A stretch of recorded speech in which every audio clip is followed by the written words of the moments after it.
Hello, good evening and welcome ladies and gentlemen to another evening of entertaining and exciting racing action from the iRacing official Toyota GR86 Cup by SIMAGIC, as brought to you on the premier sim racing platform available only on PC known as iRacing and proudly sponsored by none other than the sim racing hardware provider SIMAGIC. We're back once again for one of our regular strength field races or the SoF broadcast, and today marks week number 11 of the 2026 season 1 campaign. We have made our way all the way to Mexico City for the penultimate week of racing, and what a city we have in store. 9 and 4 as the Autódromo Hermanos Rodriguez, dedicated of course to the two Mexican racing drivers who lost their lives whilst competing in Formula 1 in the 1960s and the 1970s. It is a circuit that is absolutely one to be beholded, in the fact that around this circuit our drivers will find themselves in a familiar set of circumstances, and many will feel as though that you could say this is the Central American Mexico. It has long straights, it has Central American Monza, I should say, not Mexico there, let me get it right this time round, and well, many would say that it's equivalent to Monza because it's got long straights, heavy braking zones, sweeping bends, and also extended curves, much like Monza.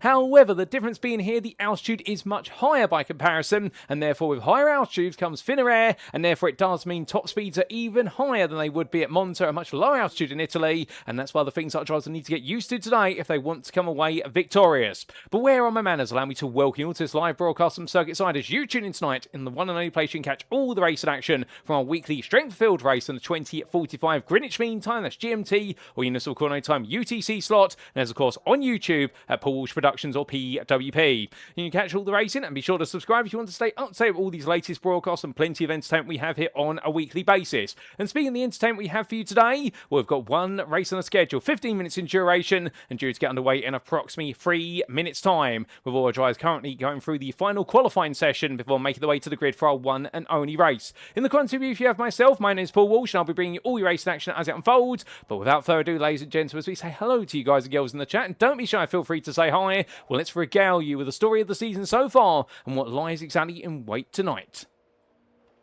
Because as we can see, last time out on the 21st of February, we were in Japan at the Okayama International Circuit. Its short course played host, and what a circuit it was. A very short circuit, practically more corners than straights, but what we got to see, there was some incredibly battle action. And with our strength field there being 2,939, it was a higher strength field race, and it saw Daniel Stilp take the victory in the end, having started third, but he made his way all the way forward when the battling played out between several drivers up front, including none other than a driver named Petty and also Matsunoglu. And with both drivers coming into contact with each other, Gavin Petty in particular losing out the most, it was none other than Daniel Stilp who was able to find his way past both the stricken Petty and also Ioannis Matsunoglu to take the lead, and he was able to hold on to the end as he got both Matsunoglu and Kaz Fletcher to fight hard for second and third place. Matsunoglu was just behind in the end, missing the opportunity to take the win, and meanwhile as Kaz Fletcher in the end rounded off the podium there. But what exactly can we expect today? Because today is the 28th of February, there is the risk of rain, and here in Mexico, when it rains it normally pours, but when it does not, it's absolutely brilliant sunshine. We'll have to see. And this, of course, being our penultimate week of racing in preparation for our season finale in a week's time, being on the 7th of March at the Watkins Glen International Circuit. But coming into this week of racing into the Strength for Field broadcast, in terms of how the standings stand, this is at the very top of the 2026 Division 1 Season 1 Championship campaign for the Toyota GR86 Cup by SIMAGIC. And as we can see, Brent Schneekloff leads. However, his advantage is gradually being chiselled into by none other than Josh Ball. Ioannis Matsunoglu as well, now moving to third ahead of Michael McQueen, who's only 18 points behind, and it's Leo Mueller who completely rounds off that top 5 as still. Then it's a further best part of 38 points there to Paul Miller, who brought home a decent result last time out in Japan. And he's moved onwards as Nick DeBeck falls backwards to 7th. And then we do have Alexander Viramievich, Rafael Bardi, and Will Ovenden completing your top 10 in Division 1. But as for our host circuit then, let's talk a little bit about it whilst we've got time. It is, of course, the Autódromo Hermanos Rodriguez, and we are racing at its national historic layout, a tribute to the historical circuit, and that's why we don't necessarily have the elongated rundown towards the second chicane into hairpin sequence that you would see on the Formula 1 circuit, nor do we have the stadium sequence. Instead, we do have the oval banking that rounds off, or the oval curve, we should say, that rounds off the end of the lap. But 2.4 miles in length, or 3.86 kilometres, and well, it changes depending on your preference of units, but what doesn't change is the 12 corners that occupy this circuit. A wide array of heavy braking zones, chicanes, sweepers, especially in that middle sector, and curves to complete the lap. It is a circuit not to be underestimated, and the power of the slipstream is going to prove absolutely pivotal at the start and the end of the lap. Midway through the lap, however, being able to show off your technical ability behind the helm of the GR86 car is definitely going to be just as valuable. But a quick reminder of the rules before we do go racing. This is a fixed setup series where drivers take a setup that has been provided to them by their iRacing administration ahead of each and every race round. Grid-wise, in terms of when we do go to the racing grid, we'll be setting it via the closed qualifying session, which is currently coming to a close. And when we do go racing, it will commence via a rolling start as it is an edition of the Toyota GR86 Cup on iRacing. Drivers shall be disqualified if they accumulate 70 or more instant points, but we've yet to see that in the second half of the season, and hopefully that continues as we do make our way back to circuit side. And as we do, well, right now, who's looking to be the quickest out there? Well, the quickest of everybody right now seems to be this man, none other than Chris Myers, as he makes his way through the middle sector with only a minute left to go. Well, he's definitely going to get this lap in. He's taking his time, but his first lap out of the box was a 32.42, an absolute monster of a lap, 5/10 faster than anybody else, and it looks as though he may be able to get the job done. What's intriguing today, we have a strength field of only 2,135, but we've got plenty of fresh faces here today. We've only got one driver who we have previously seen on the grid in all of our strength field races this season, and that's none other than your second place provisional start at the moment of Matteo Gazoo. Meanwhile, everybody else you see here is new to the grid today. They are making their debut in the strength field race, as we do see Chris Myers make his way towards the timeline. He's definitely looking to be the quickest of everybody out there. As he crosses that line, does not improve, but it seems though he's got the job done. As Ruben Torres, meanwhile, he's on a cool down lap, and well, we do look to none other than Mateus Mendez, who in his own machine there, it's also cooling them down because they only get 2 flying laps after their out lap, and will both drive their Torres and Mendes on their 3rd lap out the circuit. And the same for Kevin McManus. And well, as he makes his way on through right now, McManus definitely in a lovely livery machine. Now he's going to try and move forward there from 5th place if he wants to take the victory in this race. It seems that everybody's set right now. We are just waiting for a couple of cars to make their way into the pit lane, including those out on circuit. And well, very shortly, ladies and gentlemen, we will be heading to the grid to see how they all line up for a one and only 15-minute race today.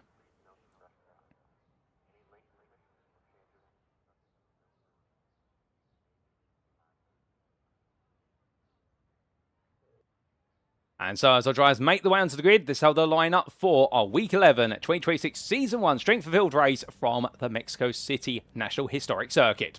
It is none other than Chris Myers who takes pole position there by half a second almost over Matteo Gazoo. We'll then have behind the Austrian driver there the Canadian of Bradley Walker starting in 3rd. He'll be joined on the 2nd row of the grid by none other than Jaromir Klima. And then we do see from the Czechia driver to 5th. It was only a gap there, the best part of a 10th. And in 5th place is going to be the Irishman of Kevin McManus. Then it's going to be Dylan Gallagher, who starts in 6th place there from the US of A, and he'll be ahead of none other than Jonathan Tremaine. The New Zealander, or the Kiwi, there in 7th, ahead of the machinery of Ben Flowers, the British driver there, starting in 8th. And then do have, round off the top 10, none other than Atula Ravishankar, and the Singaporean driver we followed up by the Portuguese driver there of Ruben Torres. And that's your top 10. Outside the top 10, starting in 11th, it's going to be David Stern ahead of Martin Ray. And then we do have on the penultimate row of the grid, none other than Miguel Quiroz, the Mexican driver on home soil, starting in 13th place. He's got it all to do in the number 14, albeit he was just able to squeeze ahead by 2 tenths ahead of the Brazilian driver of Mateus Mendez. And on the final row of the grid, it is going to be Pedro Cachada, head of Theo Schläfer. The Canadian driver there rounded off the order 4 seconds off the overall pole time.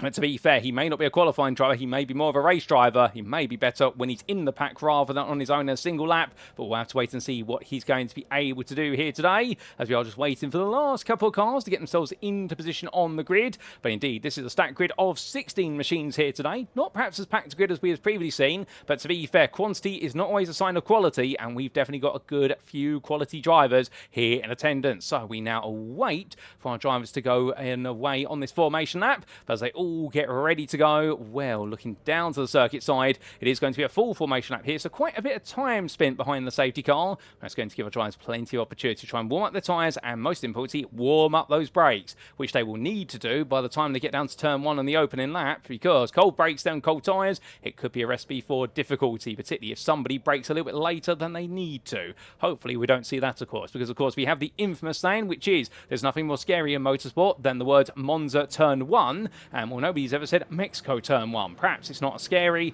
but we will see as they all get away on the formation lap. Now, what's also notable there is the fact that we do have a couple of very small puddles of water by the circuit side. So it seems though it has rained prior to our drivers making their way to the Mexico City Grand Prix circuit today, albeit the rain doesn't seem to be wanting to come back anytime soon. Everyone is starting on the slicks, it should be pointed out. There is no sign of anybody wanting to run the wet tyre, but imagine if we did suddenly have wet weather arrive midway through the race. I suspect it'd be absolute pandemonium. However, in terms of our weather here, we do have an ambient temperature of 22 degrees centigrade right now, so quite pleasant ambient temperature with a very strong wind, which you would expect at this circuit given its position in the world. However, we do also have a very high track temperature with partial cloud over it of 32 degrees centigrade, and what that will mean is this circuit's definitely going to see the tyres warm up quite quickly, and tyre management could become a theme. We of course did see tyre management become a big theme last time out in the Okayama International short course, whereby those who pushed hard in the opening 10 minutes of the race really started to struggle in the final 5 minutes and vice versa. But will we see such struggles here today? Maybe we will, maybe we won't. We'll have to wait and see what exactly is going to come of it for these drivers as they all do come on down. But of course, everyone trying to get some tyre temperature. We have lost Ben Flowers in the gridding procedure. However, as I look at my commentator booth window, he's going to start in from the pit lane in 16th now. So it does mean a few drivers will get promotions, including Mateus Mendez, because Flowers was due to start in 8th place. That always does help out every so often, of course. But what it does mean is those who are meant to start behind him in their column, they will now all be promoted up a row essentially. So they effectively gain 2 places as a result of it, which is always a benefit. We never want to see a driver have to start from the pit lane if they absolutely have to. Well, if they do need to, then okay, but we always want to see them all out there wherever possible. But I suspect the number 12 of Flowers and a small technical issue which they are just gradually working out. But meanwhile, right towards the back of the field there, Theo Schleifer and also Pedro Cachada, well, they're almost ready to go indeed. Everyone's absolutely itching to go at this point. But as we look a bit further up the order, we look to the onboard here of Bradley Walker, your 3rd place starter in the very colourful liveried machine. And his game plan's got to be to try and find a way to outslip Clausel and Mayers down towards turn number 1. But of course, it's easier said than done. And by the time we get to that first braking zone, we could indeed be 4, 5, perhaps even 6 wide. But as they get ready to make the way into the final bend, keep in mind, of course, that this is going to be the oval bend that is reserved for visits for what would be oval racing, I do believe used by NASCAR when it does visit the Mexico City circuit annually. Well, here our drives come on through, and it is going to be very shortly to Chris Mayers to take us away for 15 minutes of racing action here in week number 11, Stringfield Racer 2026 Season 1, iRacing Toyota GR86 Cup by SIMAGIC Stringfield Race.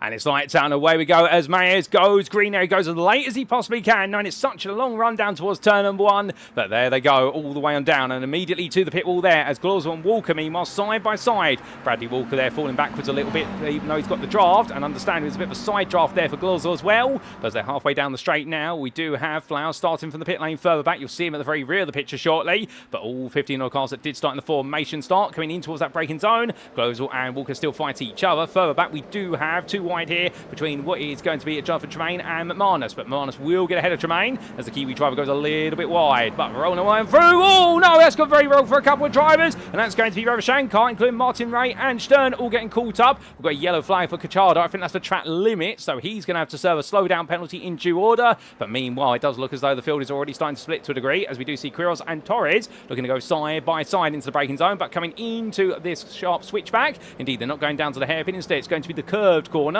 that brings them back on themselves through turn number 4. Well, right now, these drivers fighting hard, and we do see Dylan Gallagher battling side by side here with David Stern. Stern in the end holding the position, holding it outside to inside run into the S's, and Gallagher watching on behind. But as they make their way through towards the end of this lap now, well, Chris Mayers, despite the fact we started, will hold the phone on that fault. That's a car round for Ruben Torres. We didn't quite see how that started. We've seen the ending and the consequences, and Torres has been sent on around. And well, I wonder if there was some contact with another driver. I suspect so. But meanwhile, your 2 leaders, they are already trying to bolt away at the front. This is Chris Mayers and Matteo Glorzo. And right now, they are leading by the best part of a 1 second gap over Bradley Walker. So 1 lap down, plenty more to come. It's Chris Mayers ahead of Matteo Glorzo, followed by Bradley Walker. That's your top 3. Let's go going to be Jaromir Klima, who started fourth, still fourth, ahead of Kevin McManus. Then it's going to be Jonathan Train in 6th place, ahead of Mateus Mendes, who's come all the way from 14th to 7th. And with a 1 second gap to Miguel Quiroz, ahead of Pedro Quijada, who started in 15th, already up to 9th. And then completing that top 10 is Theo Schliefer, who finds himself almost a 3 wide here, heading down towards turn number 1, because that's going to be side by side with David Stern. But then we do have Gallagher. Oh my good lord! And that's contact to the barrier there for David Stern. I think he's been in a huge incident. And well, the car absolutely in pieces there. And we'll understandably right now, he's not going to be happy, but hopefully he's all okay. It is rigged. But as he's going to have to recover the car to the pit lane, well, there's definitely some contact there. We'll get you the view on it shortly. Well, meanwhile, there's been a bit of change at the front of the field, because coming into turn number 4, Mayer's breaking away because there was a slowdown there for Matteo Glozo for track limits coming out to turns 2 and 3, and walking now up into 2nd place here. We're going on through the SS sequence. Well, Bradley Walker right now got to get his head down at this point, because if Maz is allowed to break away, he's not going to be caught up. He was able to take pole by half a second.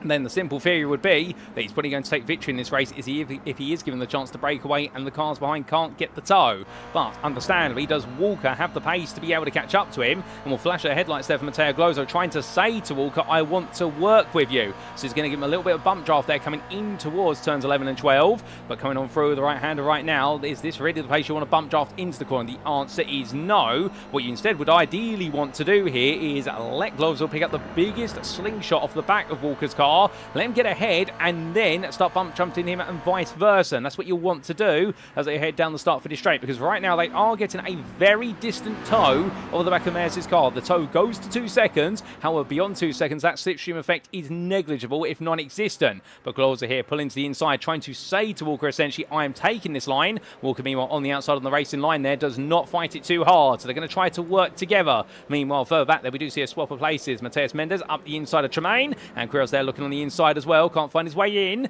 And then we do see another 2 wide further back here. This is Quijada versus Schliefer, and there's contact between the two, and Pedro Quijada in the end went all in on the inside, and well, it does seem as though Theo Schliefer not too pleased about that. And well, that has moved the Portuguese driver up into 10th place, but I think there might be some question marks about that one, and we'll try to get some answers on that when we can. Ben Flowers, meanwhile, we might start from the pit lane. He's at the very back of this group on camera right now. No, he's not the Ruben Torres car that's just made its way into camera shot. He's the next one back, and well, as they come in towards turn number 4 right now, well, it's not about how you start, it's about how you finish. But to finish well in this one, he's going to have to go some in the number 12, as he's on the back of a 2-lever Avashankar right now. From these drivers, of course, things do settle down for a brief moment, and we take a look back at what exactly happened at the start, going through turns 1, 2 and 3. So this was coming in towards the opening braking zone as all the drivers made the way in. It was a 3-wide pinch here, and Ravashankar on the outside into 2. Well, contact there between himself and I believe that was Gallagher, and in there Martin Ray just going around of his own volition. So that explains the story between those two. We then, of course, did have this Ruben Torres only moments later. This was coming in towards the SS sequence. Where exactly did it go wrong for him? And the answer is he made his way into the midpoint, and well, as he did, taps the rear of the car in front of him, and that's what sent him around. Oh, there was a bit of a check up there for the cars behind and make contact with each other, but that's how Ruben Torres lost places there. It was an innocent mistake of his own doing, perhaps. Just getting a bit too close to the car in front. Unfortunately, the sudden retardation of the car in terms of slowing it down meant the whole rear of the car stepped loose. These cars are quite light over the rear end. Meanwhile, we had this for David Stern on lap number 2. And this was coming down towards turn number 1. And boy, it was going to be a 3 wide, but in the end, a bit of a door rub. And then, oh, goodness me, that was Gallagher on the back of him. And well, Dylan Gallagher knocking the rear of the car, trying to bump drafts him along. But the problem is, after that contact with the car he was side by side with, well, for David Stern, it was going nowhere other than to the barrier. And with that, we come back to your live racing. So that explains some of the big stories from the first couple of laps. And well, we do have a try to continue to push on. We will try and get a replay of what was the Quijada Schliefer incident in short order. Indeed, a bit of a big one between those two. But meanwhile, we do see Bradley Walker right now having been passed by Matteo Glozel, and now has Jaromir Klima behind him. And I do believe Walker may have picked up a slowdown recently. That's why the gap has opened up such a pronounced manner. But notice this, that Chris Mayers is not breaking away as they come towards the end of this full flap. And in fact, Glozel is closing. So therefore, the Austrian driver right now definitely feels as though he's got the pace to keep up with the leader. Meanwhile, Bradley Walker will be trying to hold on, but he's got Jaromir Klima closing up quite cosily and coming up towards the end of the first half of the race. Well, will they work work together, or will they fight? Kevin McManus will be hoping they do fight, so that way he can get a bit closer, but obviously he wants to then try and staple his authority and try to drag them up further into the podium fight, if not the win fight. But meanwhile, looking back to Dylan Gallagher battling side by side with Kachada, well, these two, they've already had some elbows out. You can see the damage on the front of Gallagher's car. That was the contact he did have earlier on with Stern, who unfortunately has retired for the race due to that incident. And we'll get him ready towards turn number 1 right now. It's going to be Gallagher getting the overspeed here on the outside. But Kachada here is not going to back off. They will come too wide into that braking zone. Kachada on the left, Gallagher on the right. Who's going to be the bravest of the breakers here? And he's going to be the Portuguese driver who gets it stopped absolutely perfectly and holds his line as he hops his way over the sausage curb. You've got to try and make sure you cut them as much as possible. But cut them a little bit too much, and very quickly you'll be told that you picked up a slowdown penalty for it. The track limits here, definitely strict. You've got to try and abuse them as much as you can, but abuse them too much and you'll find yourself definitely bringing a penalty into the palm of your hands. But these two continue to fight on, and meanwhile the 3 we're looking at right now, it's Quiros, Mendez and Tremaine. And Jonathan Tremaine, who started in 7th place, dropped back to 8th. Well, since then he's been on the back of this group and right now trying to find an entry into it. We might have to be a little bit patient with regards to this, because understandably right now he has got the double draft, and if he does wait until the start finish straight, that will be a huge amount of time. That's going to be worth the best part of about 5 to 6 miles an hour in all by the end of it. A very long straight there, and indeed you'd think this circuit was designed by Herman Tilke given the length of the straight, but this circuit designed well before the Herman Tilke era of modern circuit design, which really kicked off of course in 2002 with the Hockenheimring Baden-Württemberg Grand Prix circuit redesign.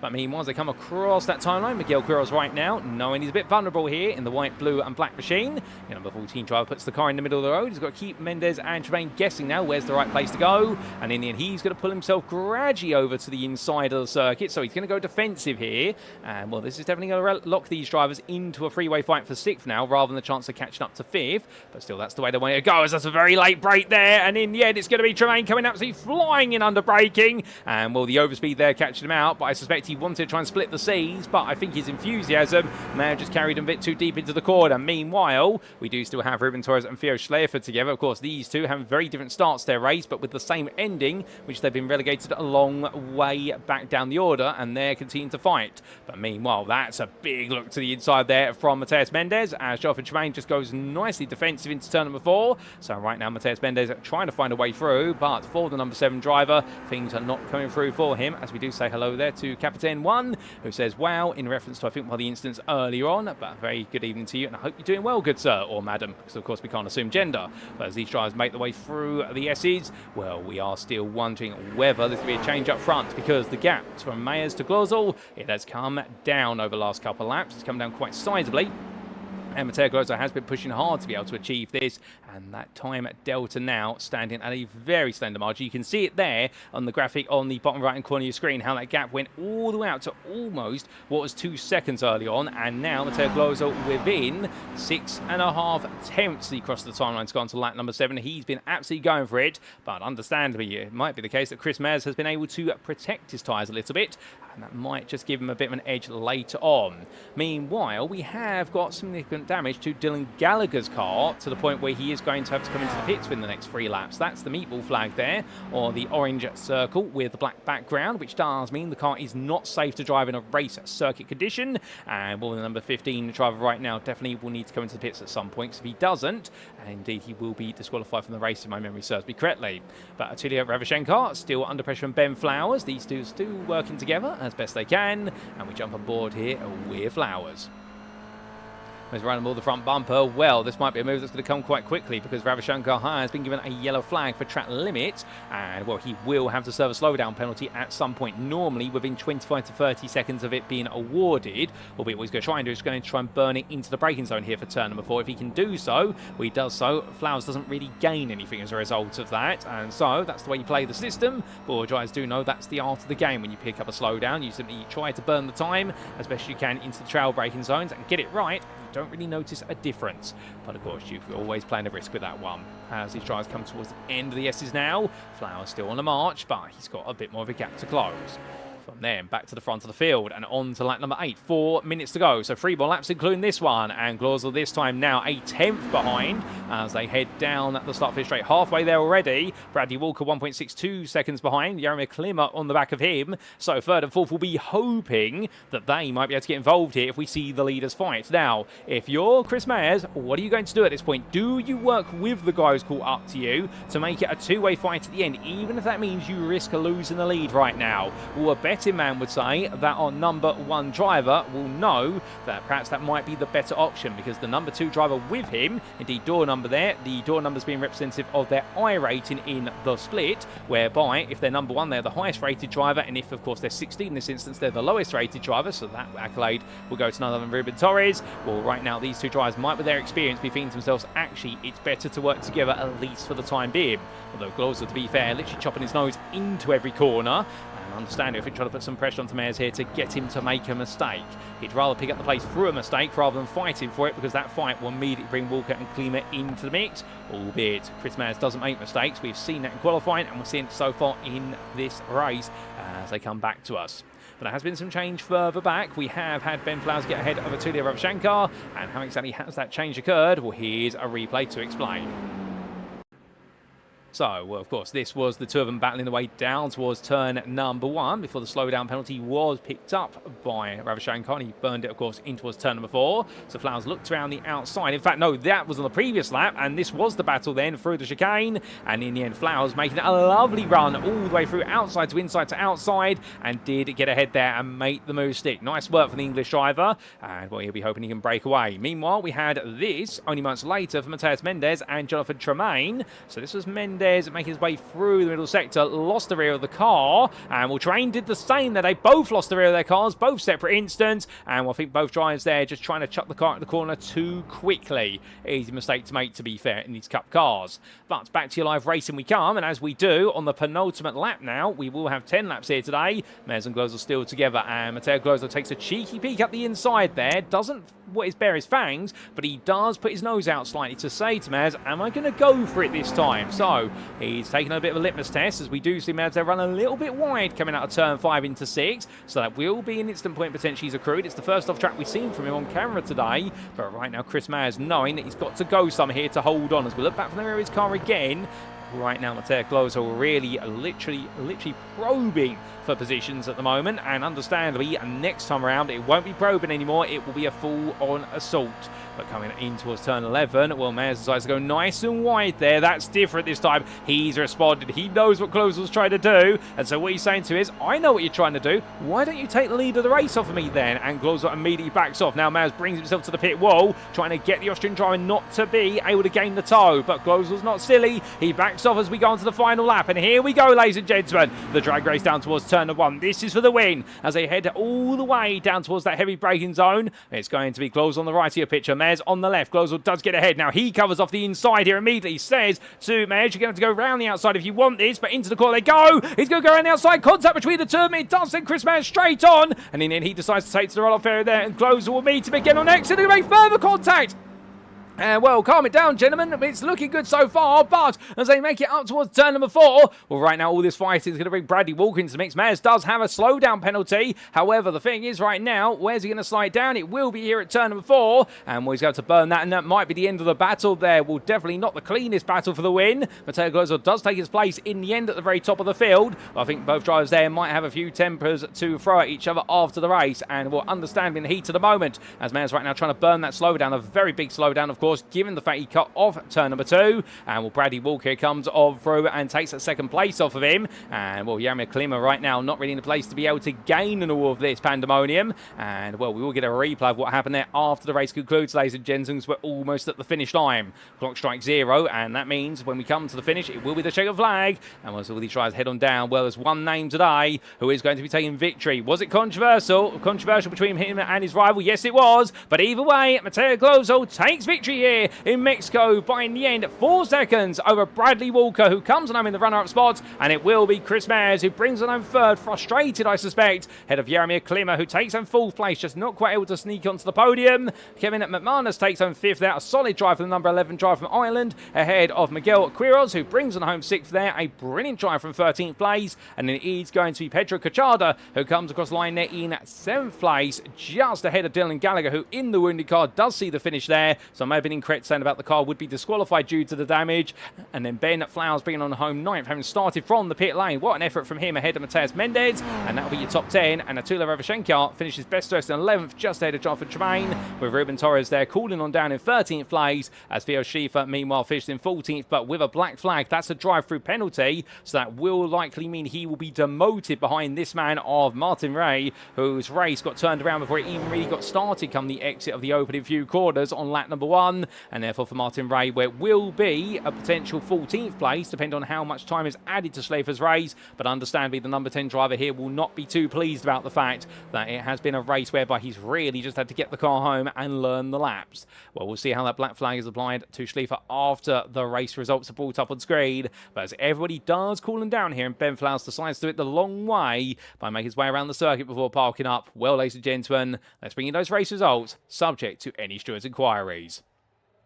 And as we can see, after an intense 15 minutes of racing at the Mexico City National Historic Circuit today for the iRacing Toyota GR86 Cup by SIMAGIC Strength Field race in the 2026 Season 1 Week 11 campaign, Mateo Glosel taking victory in the end by 4 seconds over Bradley Walker. Walker third for the majority of the race after losing the leaders early on, but he held off Jaromir Klima, and he was able in the end to take that second place as Chris Mayers had to serve that extensive slowdown penalty. Mayers finishing third, having started on pole, and will after a brilliant pole position by half a second almost to finish third. It definitely will feel a bit of a frustrating one there for the Dutchman. The Czechia driver of Jaromir Klima finishing fourth, just ahead of Kevin McManus, the Irishman, who in the end delivered a solitary fifth. And it was Miguel Quiroz there, the home hero, taking sixth from what was a 13th place start, and indeed I'm sure he'll be very proud of himself for that one. The number 14 driver had the number 6 of Pedro Cachada behind him, the Portuguese driver at first 7 seconds adrift, but 4 seconds ahead of Dylan Gallagher, who in a very heavily wounded car was able to still get it home in 8th place. That will stand for the American driver there, it won't be disqualified. And Ben Flowers bringing on home 9th ahead of Mateus Mendez, who rounded off the top 10. The Brazilian had a bit of a bumpy race, as did Attila Ravashenko, but the Singaporean driver coming on home best the rest in 11th. And it was Jonathan Tremaine, Ruben Torres, Martin Ray and Theo Schleifer who completed your finishes to 15th place, with Ray being promoted to 14th due to the post-race time penalty that Theo Schleifer picked up for the black flag at the end of the race distance. That, I believe, was due to a slowdown not being served in time and being converted into a stop-and-go penalty. And David Stern, sadly, was our sole retiree from this race with a huge shunt down the start-finish straight in the early stages, and then seeing his race terminated only after 2 laps. But with that, ladies and gentlemen, well, it's definitely been an exciting race for mostly the right reasons. But, well, of course, there's always questions to be asked about what happened in that battle for the win. And we take a quick look back at what exactly may have happened. So down the start-finish straight, they went on to the final lap. And at this point, of course, it was Mateo Glosel looking for the move. He was in the draft and he timed this very well. And in the end, got himself ahead and pulled back in front.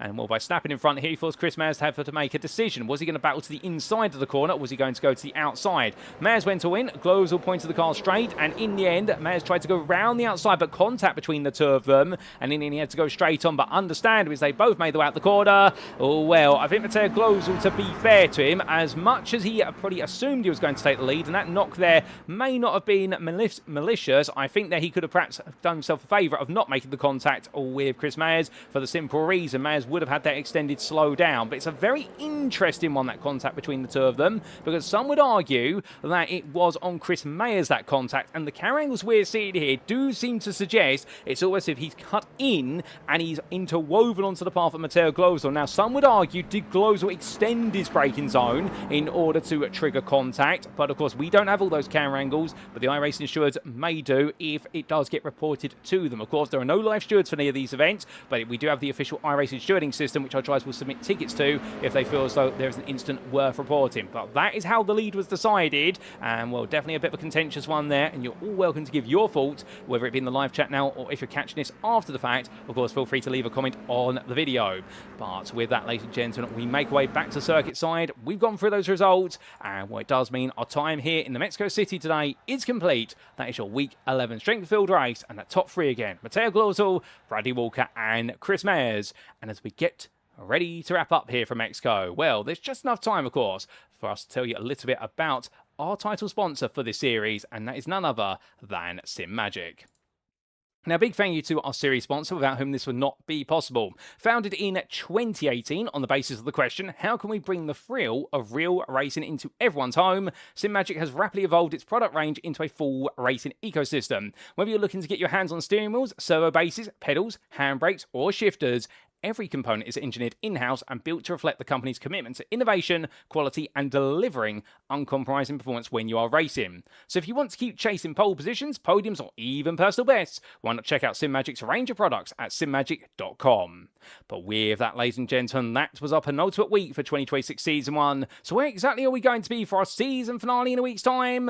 Well, we invite you to come join us live from Circuit Side as we make our way back to the US of A for the mecca of road racing in the country. Is of course none other than the New York State Circuit of Watkins Glen International. It'll be on the 7th of March. On that Saturday, we'll be concluding our strength field races for this season, and who will be taking the final win of the season. Well, today we saw plenty of fighting. It was a little bit rowdy in Mexico, but it's all going to be about the mastering of the draft and the speed and the bends at Watkins Glen International, and it's going to be a race you will not want to miss. But with that, that's all we've got time for today. This has been the official iRacing Toyota GR86 Cup by SIMAGIC. I've been your host and commentator, Paul Walsh. You've been tuning into a Paul Walsh production, and until next time, remember to stay safe, stay well, stay smiling, and most importantly, as always, ladies and gentlemen, remember to stay on track.